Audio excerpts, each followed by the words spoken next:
అహ్మదాబాద్లో జరిగిన విమాన ప్రమాదం పెను విషాదాన్ని నింపింది.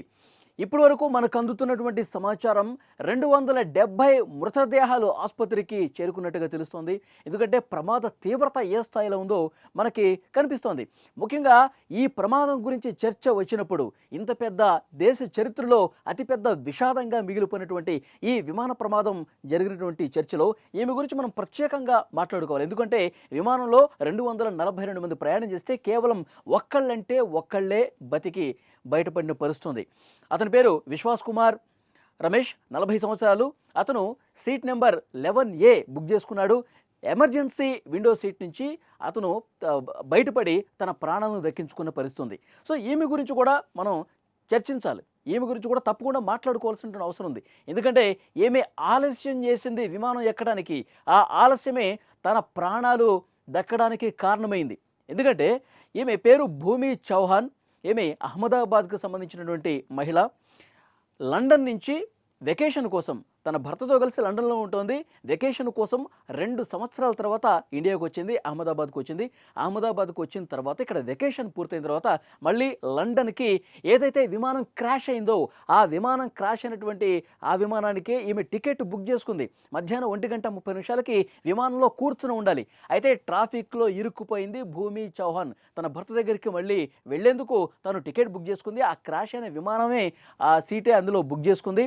కానీ ట్రాఫిక్లో విపరీతంగా ఉండటం వల్ల చిక్కుకుపోయి 10 నిమిషాలు ఆలస్యంగా చేరుకుంది. లోపలికి ఎయిర్పోర్ట్లోకి వెళ్ళిన తర్వాత అధికారులు అనుమతించలేదు. మీరు ఆలస్యం అయిపోయారు, మీరు విమానం ఎక్కటానికి వీలు లేదని చెప్పి ఆమెను అక్కడే ఆపేసిన పరిస్థితుంది. నిరాశపడింది, నిరుత్సాహపడింది. 2 సంవత్సరాల తర్వాత మళ్ళీ నేను లండన్ నుంచి ఇక్కడికి వచ్చిన తర్వాత 2 సంవత్సరాలు వచ్చాను. ఇక్కడ ఫ్యామిలీతో అంతా బాగా ఎంజాయ్ చేశాను. మళ్ళీ తన భర్తను కలుసుకోవడానికి వెళ్తున్నాను. ఇక నేను ఎలాగూ ఈ విమానం నేను ఎక్కలేకపోతున్నాను, రేపు ఎల్లుండో మళ్ళీ టికెట్ బుక్ చేసుకోవాలని చెప్పి నిరాశతో ఆమె ఎయిర్పోర్ట్ నుంచి బయటకు వచ్చి మళ్ళీ తన కారులో ఇంటికి వెళ్ళే ప్రయత్నం చేస్తుండగా ఒక్కసారిగా ఒక పెద్ద శబ్దంతో విమాన ప్రమాదం జరిగింది. ఎందుకంటే ఈ విమానం ఎప్పుడైతే టేకాఫ్ అయిందో 1:38 టేకాఫ్ అయిన తర్వాత 30 సెకండ్ల వ్యవధిలోనే విమానం ఆ ఎయిర్పోర్ట్కి అతి సమీపంలో ప్రమాదం జరిగింది. ముందుగా ఒక చెట్టుని ఢీకొట్టింది. ఆ తర్వాత మెడుకోలు ఉన్నటువంటి ఈ బీజే హాస్పిటల్కి సంబంధించిన హాస్టల్ భవనాన్ని చాలా బలంగా ఢీకొట్టి వెంటనే పేలిపోయింది. పెద్ద ఎత్తున మంటలు వ్యాపించాయి. ఎందుకంటే ఆ ఎయిర్పోర్ట్ వరకు సౌండ్ వచ్చింది. అంత పెద్ద బ్లాస్టింగ్, క్రాషింగ్ జరిగినటువంటి పరిస్థితి. ఆ విమానంలో ఉన్నటువంటి అందరూ కూడా చనిపోయారు. ఆ మంటల్లో కాలి బూడిదైపోయినటువంటి పరిస్థితి. మొత్తం 242 మందిలో ఒక్కళ్ళే బతికి ప్రాణాలతో బయటపడ్డ పరిస్థితి. ఎప్పుడైతే ఆ వార్త భూమి చౌహాన్ చూసిందో, ఎందుకంటే ఆ విమానంలో తాను ప్రయాణం చేయాల్సి ఉంది. కానీ అదృష్టవశాత్తు మనకు ఒక సామెత గుర్తుంటుంది, ఆలస్యం అమృతం విషం అంటారు. కానీ ఈమె ఆలస్యం చేయటం వల్ల అదృష్టంతో ఆమె బతికిన పరిస్థితి ఉంది. ఇది రివర్స్ అయిపోయిందనమాట.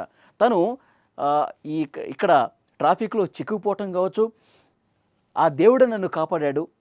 తాను గణపతి దేవుడిని బాగా కొలుస్తారు. ఆ గణపతి దేవుడే నన్ను బతికి ప్రాణాలతో ఈ విధంగా ఉంచాడని చెప్పి తను నమ్ముతోంది. తర్వాత తన ఎక్స్ వేదికగా తన పోస్ట్ కూడా పెట్టింది. తర్వాత తన మిత్రులకి, సన్నిహితులకి, కుటుంబ సభ్యులకి తన క్షేమ సమాచారాన్ని చేరవేసిన పరిస్థితుంది. ఆ గణపతి దేవుడే నన్ను కాపాడాడు. నేను ఆలస్యం అయిపోయింది, ఇంకా నేను పూర్తిగా నిరాశలో ఉండిపోయాను.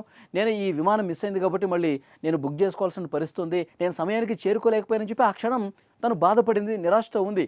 కానీ తను మళ్ళీ ఇంటికి వెళ్ళే సమయంలో కారులో ఉండగానే ఈ వార్త విన్న తర్వాత తను నిజంగా నా శరీరం వణికిపోతుంది.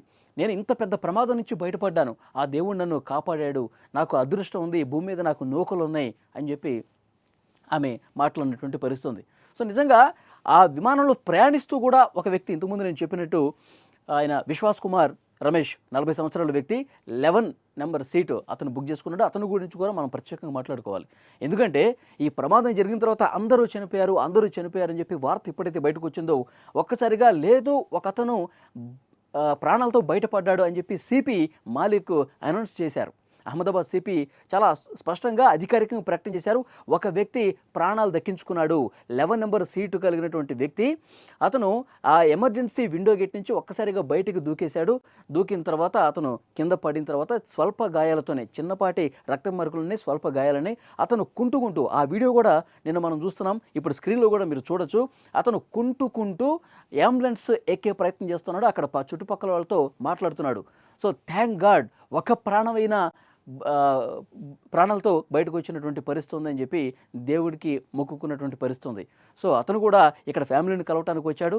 మళ్ళీ లండన్కి వెళ్ళటానికి బుక్ చేసుకున్నాడు. 11 నెంబర్ సీటు బుక్ చేసుకున్నాడు. ఎమర్జెన్సీ విండో గేట్ పక్కనే ఆ సీటు ఉండటంతో నేను ఈరోజు ప్రాణాలతో బతికి బయటపడ్డాను. ఎందుకంటే మిగతా వాళ్ళందరూ 242 మంది ఉంటే 241 మంది సజీవ దహనం అయిపోయారు, మంటల్లో చిక్కుకుని చనిపోయారంటే ఎంత దారుణమైనటువంటి పరిస్థితి. అంటే ఆ ప్రమాదం నుంచి బయటపడ్డప్పుడు అసలు నిజంగా ఒక షాక్కి గురింటాడు. తనకి ఏమీ మైండ్ కాసేపు పనిచేయ ఉండదు, పూర్తిగా ఒక బ్లాంక్ అయిపోయి ఉంటాడు. సో ఎలాగో ఆ దేవుడి దయ వల్ల ప్రాణాలు దక్కించుకున్నానని చెప్పి అతను చెప్తా ఉన్నాడు. ఆసుపత్రిలో చికిత్స పొందుతున్నాడు. నిన్న హోంమంత్రి అమిత్ షా పరామర్శించారు. ఈరోజు ప్రధాని నరేంద్ర మోదీ కూడా సంఘటనా స్థలాన్ని పూర్తిగా పరిశీలించి అసలు ఈ ప్రమాదానికి కారణం ఏంటి అధికారులతో మాట్లాడబోతున్నారు. నిష్పక్షపాతంగా దర్యాప్తు చేయండి, కారణం ఏంటి, ఇది సాంకేతిక సమస్య వల్ల ఈ ప్రమాదం జరిగిందా లేకపోతే వేరే కారణాలు ఏమన్నా ఉన్నాయా, ఇవన్నీ కూడా బయటికి రావాల్సి ఉంది. ఇప్పుడే అధికారులకు ఆదేశాలు జారీ చేశారు. నిష్పక్షపాతంగా విచారణ కూడా ప్రారంభమైనటువంటి పరిస్థితి ఉంది. సో ఇప్పుడు చర్చ అంతా ఒక విషయం గురించి జరుగుతుంది. అసలు ఈ ప్రమాదానికి సాంకేతిక సమస్య ఎందుకు ఉంటే, ఒకవేళ గుర్తించకపోవటానికి రీజన్ ఏంటి, దీని మీద పెద్ద ఎత్తున చర్చ జరుగుతోంది. సో వీళ్ళందరూ కొంత ప్రాణాలు దక్కించుకున్నారు. ఏమేమో విమానం ఎక్కకుండానే ఆలస్యం కావటం వల్ల ప్రాణాలు దక్కించుకుంది. ఒక అతను అదృష్టవశాత్తు ఆ విండో సీట్, ఎమర్జెన్సీ విండో ఏదైతే ఉందో అక్కడి నుంచి దూకి ప్రాణాలు దక్కించుకున్నాడు. కేవలం 2 బతికిపోయిన పరిస్థితి ఉంది. కానీ ఇంత పెద్ద ప్రమాదం దేశ చరిత్రలోనే అత్యంత విషాదకర ప్రమాద ఘటనల్లో ఒకటిగా నిలిచిపోతుంది. ఇందులో గుజరాత్ మాజీ ముఖ్యమంత్రి విజయ్ రూపానీ కూడా ఉన్నారు. ఆయన గురించి మనం ప్రత్యేకంగా మాట్లాడుకోవాలి. మృదు స్వభావి, రాజకీయాల్లో తనదంటూ ఒక ప్రత్యేకమైన ముద్ర వేశారు. తన కుమార్తె అక్కడ లండన్లో ఉన్నారు, వారిని కలవటానికి వెళ్తూ ఉన్నారు విజయ్ రూపానీ. సో ముందుగా ఆయన ఈ విమానంలో లేడని చెప్పి కూడా ప్రచారం జరిగింది.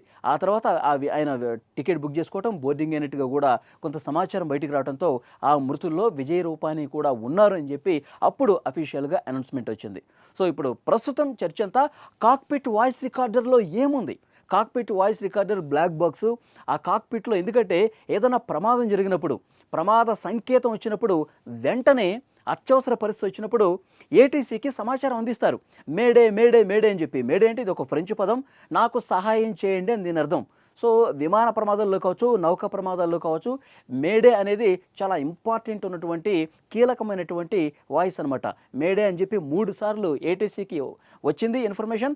ఏటీసీ రియాక్ట్ అయ్యేలోపే పెద్ద బ్లాస్ట్తో ఈ విమాన ప్రమాదం జరిగినటువంటి పరిస్థితి. ఇప్పుడు పైలట్, కో పైలట్ విమాన ప్రమాదం జరిగిన సమయంలో ఏం మాట్లాడారు, ఈ ప్రమాదం జరుగుతుందని చెప్పి వాళ్ళు గ్రహించినప్పుడు, ఎందుకంటే 650 మీటర్ల ఎత్తుకి, అడుగుల ఎత్తుకి వెళ్ళినప్పుడు విమానం ఒక్కసారిగా టేకాఫ్ పరిపూర్ణంగా జరుగుంటే కనుక ఆ 650 అడుగుల నుంచి ఇక పైకే ఎగురుతుంది. కానీ 650 అడుగుల తర్వాత మెల్లమెల్లగా కిందికి దిగిపోతూ చెట్టును తగిలి, ఆ తర్వాత ఆ మెడుకోలు ఉన్నటువంటి హాస్టల్ భవనాన్ని బలంగా ఢీకొట్టి క్రాష్ అయిపోయి అందులో ఉన్నటువంటి ప్రయాణికులు కావచ్చు, స్టాఫ్ కావచ్చు, అందరూ కూడా కాలి బూడిదైనటువంటి పరిస్థితి ఉంది. సో ఆ కిందకి జారిపోతున్నటువంటి ఆ పర్టికులర్ ఆ సమయంలో పైలట్, కో పైలట్ ఏం మాట్లాడుకున్నారు, ఏటీసీకి ఎలాంటి ఇన్ఫర్మేషన్ ఇచ్చారు, ఇదంతా కాక్పిట్ వాయిస్ రికార్డర్లో నిక్షిప్తమై ఉంది. సో ఇప్పుడు అధికారులు ఆ కాక్పిట్ వాయిస్ రికార్డర్ ఆ శిథిలాల్లో ఎక్కడుందో వెతుకుతూ ఉన్నారు. ఎందుకంటే ఆ భవనాన్ని బలంగా ఢీకొట్టినప్పుడు ఆ ఏరోప్లేన్కు ఉన్నటువంటి ఆ టైర్లు కావచ్చు, విడిభాగాలు కావచ్చు, అన్నీ కూడా తునాతునకలైపోయింది, మంటల్లో కాలిపోయినటువంటి పరిస్థితి. అంత పెద్ద ఎత్తున బ్లాస్ట్ ఎందుకు వచ్చింది, అంత విపరీతంగా మంటలు ఎందుకు వచ్చాయంటే దీనికి ప్రధానమైన కారణం అహ్మదాబాద్ నుంచి లండన్కు వెళుతోంది. అంటే దాదాపు కొన్ని వేల కిలోమీటర్ల దూరం కాబట్టి 1,25,000 లీటర్ల ఇంధనం ఉంది.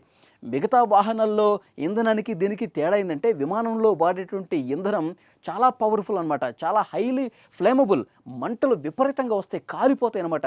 చెట్లు కూడా పచ్చని చెట్లు కూడా మాడి మసైపోయేటువంటి పవర్ఫుల్ ఇంధనం విమానాల్లో వాడతారు. సో అలాంటిది మనిషి శరీరం పూర్తిగా కాలిపోయి బూడిదపై గుర్తుపట్టని స్థాయిలో బూడిదైపోయిన పరిస్థితి అంటే చాలా మృతదేహాలు అసలు కనిపించకుండా పోతున్నటువంటి పరిస్థితి అంత దారుణంగా ఉందంటే ఆ ఇంధనం అంత హైలీ ఫ్లేమబుల్ కాబట్టి, అంత పవర్ఫుల్ ఇంధనం కాబట్టి ఈ స్థాయిలో పెను విషాదం జరిగినటువంటి పరిస్థితి ఉంది. సో డెఫినెట్గా 1,25,000 లీటర్ల ఇంధనం ఒక్కసారిగా మండేసరికి భవనాన్ని ఢీకొట్టిన తర్వాత నిప్పులు అక్కడ కక్కుతూ పూర్తిగా ఆ విమానం దగ్ధమైపోయినటువంటి పరిస్థితి ఉంది. పెద్ద ఎత్తున పొగొచ్చింది. విజువల్స్లో మనం చూస్తున్నాం. ప్రమాదం జరిగినప్పుడు ఒకళ్ళు ఫోన్తో కూడా చిత్రీకరించారు. విమానం కిందకి ఇట్లా జారిపోతూ పడిపోతున్నప్పుడు వీడియో మనకు కనిపిస్తుంది. మంటలు వచ్చేటువంటి వీడియో కూడా మనం చూస్తున్నాం. పెద్ద ఎత్తున పొగలు అలుముకున్నాయి. అక్కడ ఏదైతే ఆ హాస్టల్ భవనాన్ని ఢీకొట్టిన ఆ ప్రాంతంలో కూడా అక్కడ ప్రత్యక్షంగా చూసిన వాళ్ళు భయంతో పరుగులు పెట్టేటువంటి పరిస్థితి కూడా చూసాం. ఎందుకంటే అంత పెద్ద స్థాయిలో బ్లాస్ట్ జరిగింది. అంత పెద్ద ఎత్తున ఆకాశాన్ని తాకేటువంటి మంటలు చెలరేగినటువంటి పరిస్థితి ఉంది. సో 241 మంది కూడా కాలి బూడిదైపోయారు, మసైపోయినటువంటి పరిస్థితి ఉంది. వీళ్ళు మాత్రమే కాదు, ఆ భవనంలో ఎవరున్నారు? ఆ హాస్టల్ భవనంలో మెడికోలు ఉన్నారు. ప్రాక్టీస్ చేస్తున్నటువంటి వాళ్ళు, వాళ్ళ ఫ్యామిలీ మెంబర్స్ కూడా ఉన్నారు. 60 నుంచి 70 మంది వరకు ఉన్నారంట. సో వాళ్ళు కూడా అసలు వాళ్ళ లెక్క ఏంటో కూడా ఇంకా తెలియాల్సిన అవసరం ఉంది. 20 మందికి పైగా ఇప్పటివరకు చనిపోయినట్టుగా తెలుస్తుంది. ఇంకా వివరాలు రావాల్సి ఉంది. ఇంకా పూర్తిగా వెలుగు తీస్తూ ఉన్నారు. మృతదేహాలకు సంబంధించి DNA టెస్టులు చేస్తూ ఉన్నాయి. కుటుంబ సభ్యులకు అప్పగించాలంటే మృతదేహం గుర్తుపట్టలేని స్థితిలో ఉంది కాబట్టి వాళ్ళు DNA టెస్టులు చేస్తూ ఉన్నారు వాళ్ళ కుటుంబ సభ్యులకి అందించడానికి. ఇంకా ఈ మెడికోలు కూడా, ఈ డాక్టర్స్ కూడా 60 నుంచి 70 మందిలో ఎంతమంది క్షతగాత్రులు ఉన్నారో, ఎంతమంది వరకు బతికి బట్ట కట్టే పరిస్థితి అనేది కూడా తెలియని సిచ్యువేషన్ ఉంది. సో ఇప్పటికే టాటా సంస్థ స్పందించింది. టాటా ఎయిర్లైన్స్ ₹1 కోటి ఎక్స్‌గ్రేషియా కూడా మృతుల కుటుంబాలకు ప్రకటించినటువంటి పరిస్థితి ఉంది. ఈరోజు ప్రధానమంత్రి సంఘటన స్థలాన్ని పరిశీలిస్తారు. ఆసుపత్రిలో చికిత్స పొందుతున్న ప్రాణాలతో బయటపడ్డ వ్యక్తి అతను కూడా పరామర్శించి కొన్ని వివరాలు తీసుకునేటువంటి అవకాశం కనిపిస్తుంది. ఇంకా డాక్టర్స్ కొంతమంది క్షతగాత్రులు ఉన్నారు. వాళ్ళను కూడా ప్రధానమంత్రి వాళ్ళ పరామర్శిస్తున్నారు. ఇంత పెద్ద విపత్తు నుంచి, ఇంత పెద్ద విషాదం నుంచి, ఇంత పెద్ద ప్రమాదం నుంచి భూమి చావ్లా ఈమె బతికి బయటపడ్డ పరిస్థితి ఉంది. ఈ భూమి అహ్మదాబాద్లోనే ఉంటారు. అహ్మదాబాద్లోనే పుట్టి పెరిగారు. 2 సంవత్సరాల తర్వాత వెకేషన్ కోసం వచ్చారు. తన భర్తతో కలిసి లండన్లో ఉంటుంది. వెకేషన్ కోసం 2 ఏళ్ల తర్వాత లండన్ నుంచి ఈ భూమి చావ్లా అనేటువంటి మహిళ వచ్చారు. వెకేషన్ పూర్తయిపోయింది. తిరుగు ప్రయాణం అవుతున్నారు. ఈ ప్రమాదం జరిగినటువంటి విమానానికి మధ్యాహ్నం 1:30 బయలుదేరే విమానంలోనే టికెట్ ఏమి బుక్ చేసుకుంది. ప్రాణాలు దక్కించుకుంది. ఆలస్యం కావటం వల్ల ట్రాఫిక్ లేట్ అయిపోయింది అని చెప్పి హడావుడిగా హరీబరీగా ఆమె ప్రతి సిగ్నల్ దగ్గర నేను త్వరగా వెళ్ళిపోవాలి, ఎయిర్పోర్ట్కి త్వరగా వెళ్ళాలి, విమానం త్వరగా ఎక్కాలి, నా ఫ్లైట్ మిస్ అయిపోతుందని చెప్పి ఆందోళనతో ఆతురతో పడుతుంది. కానీ ఆ ఆందోళన, ఆ ఆతురత ఆమె ఏదైతే ఇబ్బంది పడుతూ ఉందో దాని వెనకాల ఆ లేట్ కావటం అనేది ఎంత మంచి చేసిందో చూడండి. ఆమె ఆ ఫ్లైట్ ఎక్కి ఉంటే గనక ఈరోజు ఈమె కూడా మృతుల లిస్టులో చేరేది. కానీ ఆ దేవుడే నన్ను బతికించాడు, నేను కొలిచే ఆ గణేశుడే బతికించాడు అని చెప్పి ఈమె ఆ బాడీ షేక్ అయిపోతుంది. ఆమె మాట్లాడుతున్నటువంటి వీడియో చూస్తుంటే ఆ దేవుడు నన్ను బతికించాడు, మరొకసారి విమానంలో ప్రయాణం చేయాలంటే నా వెన్నులో వణుకు పుడుతుందని చెప్పి ఈమె మాట్లాడుతున్న పరిస్థితి. నిజంగా ఈమెకి అదృష్టం ఉంది, ఇంకా భూమి మీద నౌకలు ఉన్నాయి కాబట్టే బతికిందని చెప్పి వాళ్ళ కుటుంబ సభ్యులు కూడా చెప్తున్నారు. సో డెఫినెట్గా మరొక వ్యక్తి 11 నెంబర్ సీట్ దగ్గర ఉన్నటువంటి విశ్వాస్ కుమార్ రమేష్, 40 సంవత్సరాల వ్యక్తి. అతను కూడా లండన్లో ఉంటున్నాడు. ఇక్కడ భారతీయ సంతతికి సంబంధించినటువంటి వ్యక్తే. అతను కూడా ప్రాణాలు దక్కించుకున్నాడు. ఈరోజు అతన్ని పరామర్శిస్తారు ప్రధానమంత్రి మోదీ.